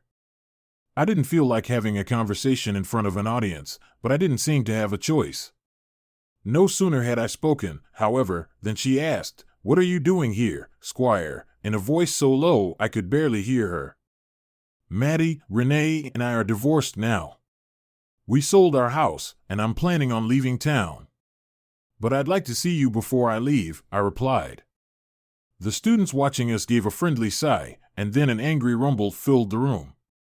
Tears streamed down Maddie's face. I'm doing this all wrong, I thought. You don't understand, Maddie. I saw Baker and negotiated a settlement with him. I can't talk about it, but I closed my law firm. She wrapped her arms around herself, protecting herself from what was about to happen. Why didn't I think through what I wanted to say? I scolded myself. I know I'm doing it wrong, but I'm wondering if you could come with me, she asked in a thin voice. I shook my head in frustration. I know it's crazy, but I'm trying to ask if we could go away together, you and I. I shrugged helplessly. I've been so miserable since you left, and I just thought that maybe. She whispered something I couldn't understand. I looked at her uncertainly. What did you say? Yes, she said loudly. Yes, Squire, she said, and then found herself in my arms, kissing me. I heard a roar in my ears. She pulled away to look up at me. I thought I'd never see you again, and it was killing me. The roar was still audible, and it was hard to hear her. I looked around and realized all the students were cheering and clapping. 2 days later, I was afraid you changed your mind, I said as I hugged her at the airport. Are you kidding me? I've been absolutely miserable since I went back to law school. My grades went to hell, I lost weight, everyone in my class knew what was wrong with me. She looked up at me with shining eyes. When someone told me you were waiting for me in the Commons, I thought I was dreaming. But I didn't know if it was a good dream or a nightmare. When you asked me to come with you, I realized that my good dream had come true. I was miserable too, Maddie, and I couldn't understand why at first. I thought it was because of the divorce and all the crap that came with it, but eventually I realized how much I missed having you in my life. Well, it's about time, she muttered with mocking seriousness before kissing me again. Amanda had been watching us with a dejected expression on her face, and now she cleared her throat to get my attention. Looks like I'm the third wheel here. Good luck, Robert, she said hastily and hurried away. Maddie stepped back a little to watch her go, then looked at me with sidelong glance. Who was that? I grinned. Don't you remember? It was Amanda, Olin Renee's best friend. She came to lunch with me over the summer. Oh yes, I remember her now. Miss Hungry Eyes, she looked at me suspiciously. What was she doing here? Don't be jealous. She just happened to bump into me, and don't worry, I've made it clear I'm not interested in her. Maddie grabbed my hand and pulled me tightly to her. Good, and don't forget it. But before she left, she told me some interesting news about my ex-wife. After she was fired from Baker Norton, no law firm in town wanted to hire her, so Amanda said Renee was going back to her hometown to put up her sign and practice on her own. Maddie laughed. Wow, that's karma. Well, it'll serve her right after what she tried to do to you. Suddenly, she let go of my hand and recoiled in alarm. My bag. I left my bag there. I laughed, watching her run gracefully after it down the hallway. Definitely an athlete, I thought happily, then hand in hand, we headed for the exit. As we approached the front desk, I reached into my pocket to hand her Maddie's ticket. That reminded me. I have a couple more things for you, I told her and held out the check. What's this? She asked. This is your paycheck for this summer, I said. She looked at the check, then at me in confusion. Squire, you don't owe me anything for this summer. I agreed to work for free. I couldn't afford to pay you last summer, but I sure can now, so it would be wrong not to. I then handed her a second check, and her eyes widened when she saw the amount. I don't understand. What's this for? You told me you were going to take out student loans to work for me. Now, this should be enough to pay off your law school debt. She stared at me in confusion, then her voice became angry. Wait a minute, are you trying to buy me? I led her over to a couple of empty seats and sat down next to her. Look, Maddie, all I want is for us to be happy together, for us to enjoy each other without any worries. I'm not trying to buy you, Maddie. I'm just trying to buy some peace of mind for both of us, that's all. But where did all that money come from? She remembered. I told you I made a deal with Old Man Baker the day you came to say goodbye. Well, it was a very good arrangement. How good? I lowered my voice. Between you and me, I got $5 million tax-free in exchange for not suing and publicly embarrassing the firm. Her mouth dropped open. You can't tell anyone anything because I signed a non-disclosure agreement, but I can definitely afford to give you those checks, and we can enjoy each other for a long time without worrying about money. She stared at me for another moment, then her frown disappeared, and she hugged me again. That's all I want too, Squire, to be with you. She looked a little embarrassed. Actually, I've wanted that for a long time, you know? I think I started falling in love with you from my first week at your firm. I didn't realize it at first, but I started having feelings for you too. I tried to resist because of Renee. I grinned. I guess that problem solved itself. She kissed me again, and we sat like that, cuddled together until I glanced at the time. Hand in hand, we walked up to the check-in counter. The flight attendant at the counter smiled, marking us off her list. You two lovebirds can begin boarding in a few minutes, she told us as we stood waiting. MD looked at me curiously. You told me about Renee, but what happened to Hoffmeister? Do you know anything about him? As a matter of fact, I do. After the divorce, I had to contact Old Man Baker to arrange for the firm's check to be deposited into my account. When I did, I asked him about Vance. Frankly, I think he wanted to tell someone what he had done to Hoffmeister. Anyway, he said that Vance was doing research for the firm in the Hawaiian Islands. He also said he planned to bring the guy home when it was time for his wife to give birth, but as soon as mother and child are safely out of the hospital, Hoffmeister will be off on his next assignment in Kazakhstan, near the Siberian border. Maddie shuddered. What a vindictive old man. Not that I feel sorry for Hoffmeister. At that moment, the loudspeaker announced that our flight was ready to board, and Maddie and I started down the ramp together. The steward led us to our seats in first class and stowed our bags. He then brought each of us a glass of champagne while we waited for the other passengers to board. Maddie took a sip. I could get used to traveling like this, as long as you're sitting next to me. Then she leaned back on the armrest and rested her head on my shoulder. Seeing her so happy made me feel better than I'd ever felt in years. Then she looked up at me with an expression I couldn't understand. You didn't mention Amber. What happened to her? I was asked. Well, because of her immense help, I managed to negotiate with Baker to spare her job as part of the settlement agreement, and he honored his promise. She's still employed at the firm, but they're keeping a close watch on her, I explained. Maddie beamed at me. You know, if someone were to leave with you, I would have thought it would be her. She's quite attractive, isn't she? I shook my head affectionately. Maddie, you're the one who brings me joy, not Amber. And unlike her, you're beautiful both inside and out. She hugged me tightly in response. That's the right answer, Squire. Adding, besides, I continued, Baker shared something intriguing about Amber with me. What's that? Maddie inquired. Remember how she claimed to have used the money for her sister's operation? Yes, Maddie replied. Well, Baker revealed that Amber doesn't actually have a sister, and she never repaid the money, I disclosed. Later that afternoon, Maddie and I strolled to the water's edge, my arm around her shoulders. This is why I wanted us to come to Costa Rica. It's truly stunning here. I'm grateful we're experiencing this together, Maddie. It wouldn't be half as wonderful without you, I confessed. She hugged me tighter, resting her head on my shoulder as we silently admired the sunset over the Pacific. Then, she shyly suggested, remember that thing we saw in the video back in Houston, Squire? Why don't we head back to the villa and give it a try? Thanks for tuning in. I hope you enjoyed the video, so don't forget to subscribe to my channel and stay tuned for the next one.